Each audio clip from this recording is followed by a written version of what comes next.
আসতে একটু দূরে একটা মসজিদ আছে, আমি ভালো করে ঘড়ি ধরে মিলিয়েছি, সেটা দিনে 5 বার নামাজ পড়ে মুসলমান।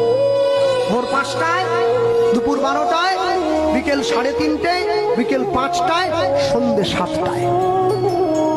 একদিন, দুদিন, 3 দিন, 1 সপ্তাহ মিলিয়েছি, নামাজের সময়টা 1 মিনিট এদিক ওদিক হয়নি। আপনাদের এই পুরো সবঙ্গে যদি বন্যা হয়ে যায়, তবু নামাজের সময়টা পরিবর্তন হবে না। ওটা ভোর 5টার নামাজটা 5টাতেই হবে। 1 মাস ওরা রোজা পালন করে, সকালবেলা সূর্য ওঠার আগে মুখটা ধুয়ে নেয়, একটুখানি খেয়ে নেয়, সারাদিন উপবাস না খেয়ে থাকে, সন্ধ্যেবেলা একটু জল আর খেজুর খেয়ে উপবাসটা ভঙ্গ করে।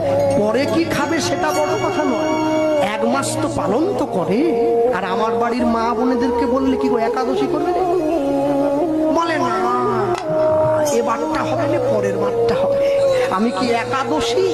বাকিরা সবাই দোষী, সবাইকে নিয়ে মরবো। ওরা সময় করে নামাজটা পড়ে, আর আমার বাড়ির মায়েরা বোনেরা সময় করে পরনিন্দা পরচর্চা নিয়ে ব্যস্ত হয়ে থাকে।